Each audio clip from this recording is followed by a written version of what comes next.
Hello everyone, welcome back to GK Today. This is Sia and very good afternoon. Hope everyone is doing fine.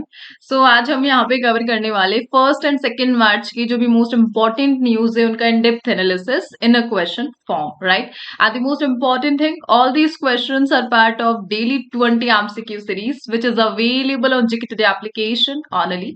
सो जो topic हम discuss करने जा रहे हैं that is the Simandou, ACADA, CBAM, Spare X Mission, Zero Discrimination Day, Aadhaar Good Governance Day, High Income Economy Report, Lunar Trailblazer, and many more. Right? Start karte. And the first question of the day is, which day is observed as Zero Discrimination Day? So Zero Discrimination Day शून्य भेदभाव दिवस कब मनाया जाता है?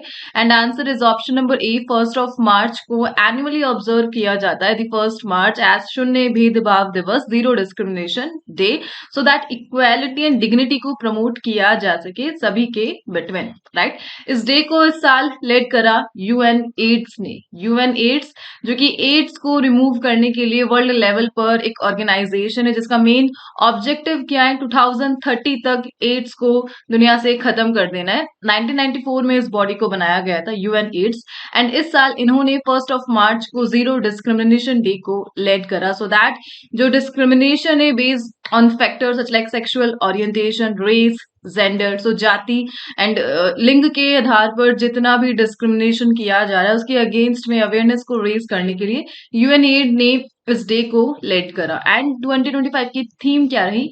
We stand together. So we stand together यह theme रही थी 1 जीरो डिस्क्रिमिनेशन डे की. Let's move to the next slide. So days in news से रिलेटेड कुछ क्वेश्चंस को हम यहाँ पे रिवाइज करेंगे, and that is international mother language day. यह ग्लोबली किस डे को ऑब्जर्व किया जाता है? 21 को ऑब्जर्व किया जाता है, the international mother language day, right? Soil health card day India में इसे मनाया जाता है 19 को. World day of social justice annually feb 20 को इस डे को ऑब्जर्व किया जाता है. Global tourism resilience day that is 17th feb. International childhood cancer day that is 15th feb, and cancer day 4th feb को ऑब्जर्व किया गया था. 2nd फैब को वर्ल्ड वेटलैंड डे ऑब्जर्व किया गया था. नेशनल विमेन्स डे यह मनाया जाता है सरोजनी नायडू को ऑनर करने के लिए 13th फैब को, right? And world radio day यह 13th फैब को ऑब्जर्व किया जाता है. इसी के साथ 28th फैब को नेशनल साइंस डे ऑब्जर्व किया गया था, right? Let's move to the next question, and that is, which bank has become the only Indian bank to be included in the 2025 S&P Global Sustainability Yearbook? So recently S&P Global Sustainability Yearbook को publish किया गया और इसमें किस bank को include किया गया है? And that is yes bank. So only Indian bank है यस बैंक, जिसे 2025 की S&P global sustainability year book में इंक्लूड किया गया है, जो कि टॉप 15% ग्लोबल बैंकिंग लीडर्स को रिकॉग्नाइज करता है. और इस प्रकार टॉप 15% में से इंडिया को only bank that is yes bank को इंक्लूड किया गया सस्टेनेबिलिटी ईयर बुक में. सो यहाँ पर यस बैंक को टोटल 72 स्कोर मिला out of 100 on the S&P global corporate sustainability assessment, और हाईएस्ट रहा यह इंडिया में थर्ड कंजिक्यूटिव ईयर में. सो लगातार तीसरे साल यस बैंक टॉप रैंक पर रहा इंडिया में, the only bank S&P global sustainability yearbook के according, right? Let's move to the next slide. So basically हम यहाँ पर business, economy and banking related questions को रिवाइज करेंगे, and that is, which ministry recently launch version 4.0 of price monitoring system mobile app? इसे ministry of consumer affair, food and public distribution ने release किया, right? Now ministry of consumer, इसके लिए cabinet minister कौन है? Answer in the comment box, right? And right to repair portal was launched by which ministry? So Ministry of Consumer Affairs ने ही इसे launch किया है. Mumbai Ahmedabad high speed rail corridor is a project between India and which country? So India and Japan के between इस project को develop किया जा रहा है, Mumbai Ahmedabad high speed rail corridor, right? और recently which organisation has released financial inclusion index, और इसे रिजर्व बैंक ऑफ इंडिया ने रिलीज करा. मनी म्यूल यह रिसेंटली न्यूज में था. क्या है यह term? Actually someone who transfer or moves illegally acquired money for someone else, right? So illegally जो money का transfer है उसके लिए इस term को use किया जा रहा है, that is money mule, right? Which island has been proposed as a tuna export hub under the Pradhan Mantri Matsya Sampada Yojana, and that is Andaman and Nicobar. इन्हें recognize किया गया as a tuna hub, export hub, right? And how much funding has the finance minister recently allocated for the Namo Drone Didi scheme? और इसके लिए 500 CR का जो budget था वो allocate हुआ था for the Namo Drone Didi scheme, right? Let's move to the next slide. That is, which organization has released the report titled Becoming a High Income Economy in a Generation? So recently एक report news में रही है and that is becoming a high income economy in a generation, और India के perspective से इस report को release किया गया और इसे रिलीज करा है वर्ल्ड बैंक ने। वर्ल्ड बैंक के साथ एक नाम कनेक्टेड है, that is Ajay Banga. Indian American business executive है एंड इन्हें नॉमिनेट किया गया था by the US president so that World Bank को हेड किया जा सके। सो वर्ल्ड बैंक को जो करंटली हेड कर रहे that is Ajay Banga, Indian American business executive, right? So World Bank ने ये रिपोर्ट पब्लिश करी, becoming high income economy in a generation. As per this report, India को अगर डेवलप्ड कंट्री में काउंट होना है तो 7.8% एनुअली से ग्रो करना पड़ेगा अंटिल 2047, सो दैट जो टारगेट है हमारा हाई इनकम स्टेटस का उसे अचीव किया जा सके। और बेसिकली ये सपोर्ट को, इस ग्रोथ को सपोर्ट करने के लिए जो इन्वेस्टमेंट है वो 40% ऑफ जीडीपी होना चाहिए 2035 तक, और इसमें finance, credit access for MSMEs, FDI policies, इन सब का काफी ज्यादा रोल रहने वाला है। एंड इंडिया को नीड है जो एग्रो प्रोसेसिंग सेक्टर है, हॉस्पिटैलिटी है, टूरिज्म है, फीमेल वर्कर्स का जो रेशियो है उसे इंक्रीज करना, इन सब फैक्टर्स पे काम करना होगा, तभी हम 2047 तक जो हमारा टारगेट है हाई इनकम स्टेटस उसे अचीव कर पाएंगे। वुमेन्स का जो पार्टिसिपेशन है वो 55% हो जाना चाहिए 2050 तक, सो दैट प्रोडक्टिविटी को बूस्ट किया जा सके, इक्वालिटी को, डिग्निटी को प्रमोट किया जा सके। सो इस थिंग को वर्ल्ड बैंक ने इस रिपोर्ट में मेंशन करा, becoming a high income economy in a generation, right? World bank basically headquarter कहाँ पर लोकेटेड है वर्ल्ड बैंक का? सो वर्ल्ड बैंक का हेडक्वार्टर आपको दिखेगा वॉशिंगटन डीसी में दिखेगा। 1944 में इसे स्टार्ट किया गया था। 1944 में ही वर्ल्ड बैंक के साथ आईएमएफ को स्टार्ट किया गया था, international monetary fund. So Britain would conference, आप सभी को याद होगा, ब्रिटेन वुड कॉन्फ्रेंस के तहत आईएमएफ एंड वर्ल्ड बैंक को फाउंड किया गया था। कब? 1944 में, राइट? सो यहाँ पर वर्ल्ड बैंक से रिलेटेड एक स्टेटमेंट आपको ध्यान रखना है, that is voting allocation. So votes are allocated based on the share of the World Bank's capital stock held by each member country. So at recent world Bank के पास total 189 member country है। हर एक member country ने अपना कुछ capital stock world Bank के पास submit किया हुआ है एंड उस बेस पर वर्ल्ड बैंक उनको वोट देता है। और इसमें सबसे ज्यादा जो लार्जेस्ट शेयर होल्डर है वह कौन है? यूएस है 16.41% के साथ, देन जापान है 7.87% के साथ, और इसीलिए यूनाइटेड स्टेट का जो इन्फ्लुएंस है डिसीजन मेकिंग में वह सबसे ज्यादा है वर्ल्ड बैंक में, राइट? सो वर्ल्ड बैंक के पास पावर है वोटिंग को इंक्लूड करने का, और यूएस के पास जो यूएस का फंड है वो सबसे ज्यादा सबमिट है वर्ल्ड बैंक के पास। इंडिया का जो है वो 2.91% समथिंग है, रशिया से ज्यादा है हमारा स्टॉक कहाँ पर? वर्ल्ड बैंक में, right? Capital stock it is. The next is carbon border adjustment mechanism is associated with which organization? So CBAM यह किस organization से associated है? Answer is option number A, European Union से associated है। So recently European Union ने India के concern को recognise करा है, that is about the carbon border adjustment mechanism, right? So CBAM एक टाइप का टैरिफ है, टैक्स है जो यूरोपियन यूनियन ने इंट्रोड्यूस किया है। बेसिकली यूरोपियन यूनियन ने इस टैरिफ को ऐसे प्रोडक्ट पे लगाया जाएगा जो कि कार्बन हैवी है, ऐसे प्रोडक्ट, ऐसे इंपोर्ट जो कार्बन हैवी है, और इस कारण कार्बन लीकेज को प्रिवेंट करने के लिए, economy eco friendly products boost करने के लिए जो यूरोपियन यूनियन का उनका इनिशिएटिव है कि हम ऐसे प्रोडक्ट्स पर, इंपोर्ट पर टैक्स लगाएंगे जो इको फ्रेंडली नहीं है, यानी जिनको मैन्युफैक्चर करते टाइम काफी सारा कार्बन एमिट हुआ है फैक्ट्रीज में, जिस प्रकार से भी उसे बनाया गया है। और अगर ऐसा प्रोडक्ट हमारे पास आता है तो हम उस पर CBAM के तहत टैक्स लगाएंगे, और इस प्रकार जो प्राइजेस है वो सेम हो जाएगी। किनकी सेम? जो बाहर से प्रोडक्ट आ रहा है इंपोर्ट होकर, और यूरोपियन कंट्रीज का जो प्रोडक्ट है उनकी प्राइस सेम। क्यों? क्योंकि यूरोपियन कंट्रीज अपने जो प्रोडक्ट है उसको इको फ्रेंडली तरीके से बनाती है। कार्बन एमिशन उनका जो लक्ष्य रहता है कि जीरो कार्बन एमिट करना है, कार्बन फ्रेंडली होना चाहिए हमारा प्रोडक्ट, और इसके कारण जो भी टेक्नोलॉजी वह लोग यूज कर रहे हैं उसके कारण उनका जो प्राइस है प्रोडक्ट का वह काफी हाई हो जाता है as compare to other nations product, because वह लोग इको फ्रेंडली प्रोडक्ट को प्रोड्यूस नहीं कर रहे, कार्बन के लेवल को वह लोग नहीं मैनेज कर रहे, और इसके कारण उनका जो प्रोडक्ट है वो सस्ता रहता है और कंपेयर किया जाए यूरोपियन यूनियन से। और इसीलिए यूरोपियन यूनियन ने सीबीएम को लॉन्च करा है कि अगर बाहर से कोई प्रोडक्ट आता है जो कार्बन फ्रेंडली नहीं है, उसकी मैन्युफैक्चरिंग करते टाइम काफी सारा कार्बन रिलीज हुआ है, जिस तरीके से भी उसे बनाया गया है, तो उस पर हम टैक्स लगाएंगे। और इसीलिए इंडिया कंसर्न है about CBAM, carbon border adjustment mechanism, and that's why इस क्वेश्चन को हम यहाँ पर रीड कर रहे हैं।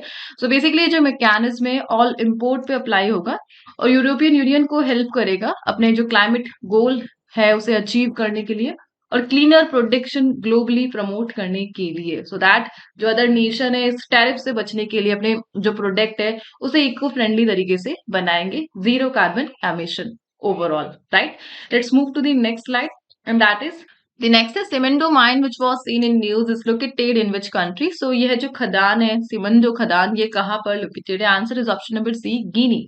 गिनी में लोकेटेड है। सो गिनी यह एक वेस्ट अफ्रीकन कंट्री है और कुछ इस प्रकार से आप इसे मैप में देख सकते हैं। अफ्रीका के मैप में वेस्ट साइड माली इसका नेबर कंट्री है, लाइबेरिया इसका नेबर कंट्री है, और करंटली जो इसकी capital that is Conakry. Conakry CONAKRY, Conakry is the current capital of Guinea. और यहाँ पर जो ऑफिशियल लैंग्वेज बोली जाती है फ्रेंच बोली जाती है। सो रिसेंटली गिनी की एक माइन न्यूज में it is Simandou mine, because Simandou mine के तहत 10% of China's annual iron ore जो डिमांड है उसे सप्लाई किया जाएगा और इस प्रकार ग्लोबल मार्केट को इम्पैक्ट करेगा the Simandou mine, right. So basically ये जो माइन है इसका 75% चाइनीज कंसोर्टियम के द्वारा कंट्रोल किया जा रहा है। एक हाई क्वालिटी ओर है यह जो आयरन कंटेंट को प्रोड्यूस करता है और 2.4 बिलियन टन का रिजर्व है यहाँ पर द गिनी सिमेंडो माइन, राइट। और इस प्रकार चाइना का जितना भी रिक्वायरमेंट है वो इस माइन से कंट्रोल किया जाएगा और इसीलिए जो ग्लोबल मार्केट है इम्पैक्ट देखने को मिलेगा। बेसिकली जो माइनिंग एरिया है इसमें दो टाइप की माइनिंग डिपॉजिट्स आपको देखने को मिलेंगे, that is Pic de Fon and Ouéléba deposit. और 2.25 बिलियन टन यहाँ की जो पोटेंशियल यील्ड है जो बताई जा रही है, 2.24 बिलियन टन के रिजर्व है यहाँ पर, राइट। सो इसलिए यह है सिमेंडो माइन अभी न्यूज में रहा। कहाँ पर located? Guinea, west African country में। Let's move to the next slide and the next question is what is the name of India's first indigenously developed air-launched anti-ship missile system recently tested by DRDO? So that is option number B, Naval Anti-Ship Missile NASMSR. So 25 Feb 2025 में Indian navy and DRDO ने मिलकर इस missile को that is NASMSR को test करा। Basically इस missile को सेकिंग MK-42B helicopter से लॉन्च किया गया। कहाँ से? उड़ीसा के चांदीपुर कोस्ट लाइन से, राइट। और इस प्रकार NASMSR ये इंडिया का पहला air launched anti ship missile है जिसमें validated real time target selection technology को यूज किया जा रहा है। सो इंडिया का आत्मनिर्भर भारत इनिशिएटिव के तहत नेवल एंटीशिप मिसाइल को डिजाइन करना एक काफी बड़ा बूस्ट है DRDO एंड इंडियन नेवी दोनों के लिए, right. Let's move to the next one. SPHEREx telescope is an initiative of which space organisation, और इसे इनिशिएट करा है नासा ने, National Aeronautics and Space Administration. So recently NASA SPHEREx telescope को launch करेगा और इसके लिए फॉल्कन 9 रॉकेट को यूज किया जाएगा और इसे वेंडेनबर्ग स्पेस फोर्स बेस कैलिफोर्निया से लॉन्च किया जाएगा। सो बेसिकली ये जो स्पेयरएक्स है 2 ईयर के मिशन पर रहने वाला है सो दैट यूनिवर्स की मैपिंग किया जा सके ऑप्टिकल और इंफ्रारेड लाइट को यूज करके। सो कॉस्मिक इन्फ्लेशन को स्टडी किया जाएगा, galaxy formation, life forming molecules, 450 million galaxies को मैपिंग करना, यह इसका टारगेट रहने वाला है। SPHEREx telescope by the NASA. The next is World Protein Day celebrated on which day annually? So World Protein Day यह 27th Feb को observe किया जाता है, so that हमारी डाइट में प्रोटीन का इम्पोर्टेंस क्या है उसे अवेयर किया जा सके, राइट। और इस डे को इनिशिएट करा है the US soybean export council ने। इस डे को इनिशिएट करा है पीपल्स के एजुकेशन के लिए on sufficient protein intake for better health, right? So simply 27 Feb, that is World Protein Day. Let's move to the next question, and that is automatic chemical agent detection and alarm system has been developed by which organization? So किस organization ने develop करा है ACADA system को? So इसे develop करा है DRDO ने, Defense and Research Development Organization.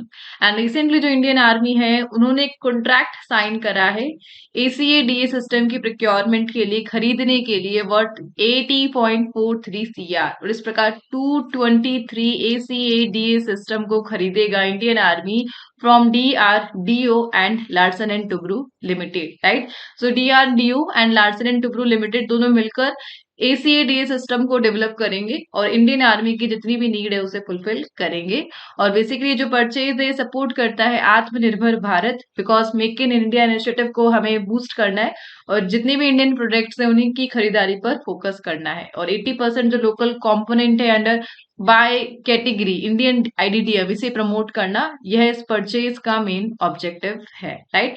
So ACADA इसे DRDO डेवलप कर रहा है और एक टाइप का यह केमिकल वॉरफेयर एजेंट है जो टॉक्सिक एंड केमिकल्स को क्या कर लेता है, डिटेक्ट कर लेता है।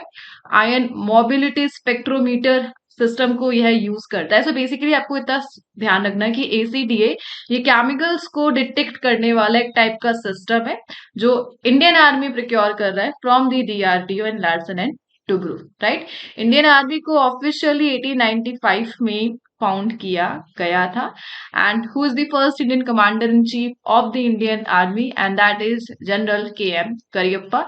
इनका नाम इंपॉर्टेंट है, the first Indian commander in chief of the Indian army, right? And let's move to the next slide. So the last question, and that is which state has received the highest number of grievances on the CPG RAMS portal as of 31st January 2025? So 31st January 2025 तक CPG RAMS portal पर किस राज्य को सबसे अधिक शिकायतें प्राप्त हुई, and that is Uttar Pradesh. So recently DARPG, that is Department of Administrative Reforms and Public Grievances, इन्होंने अपनी 13th रिपोर्ट को रिलीज करा। 30th रिपोर्ट इट इज, जो कि जनवरी 2025 का डेटा कलेक्ट कर रहा है और इसके अकॉर्डिंग पब्लिक ग्रीवियंसेस को कवर किया गया स्टेट एंड यूटीज में, और इसमें टॉप करा है उत्तर प्रदेश। बेसिकली इस रिपोर्ट के अकॉर्डिंग इंडिया में लगभग 58,586 जो ग्रीवियंसेस शिकायत है उन्हें रिजॉल्व किया गया है, जिसमें से 1,88,408 यह पेंडिंग है by the end of the month. और रिजॉल्व करने के केसेस में सबसे ज्यादा उत्तर प्रदेश के मामले सामने आए हैं, राइट। सो उत्तर प्रदेश के हाईएस्ट रजिस्ट्रेशन है लगभग 8,843 और 56,000 न्यू यूजर्स रजिस्टर्ड हुए हैं CPG RAMs पोर्टल में। सो बेसिकली ये एक टाइप का पोर्टल है जिसमें शिकायतों को रजिस्टर करवाया जा रहा है। 56,000 ऑल ओवर इंडिया में जो रिपोर्ट्स है वह दर्ज की गई है, शिकायतें दर्ज की गई है, जिसमें से केवल उत्तर प्रदेश से 8,000 रजिस्ट्रेशन देखने को मिला। And that's why highest number of grievances on the CPG RAMs portal. किस स्टेट ने इसे रिसीव करा है? उत्तर प्रदेश ने इसे रिसीव किया है। आज के जो क्विज के क्वेश्चन है that is related with science and technology current affair, जिसके आंसर कमेंट बॉक्स में आपको प्रोवाइड करने हैं।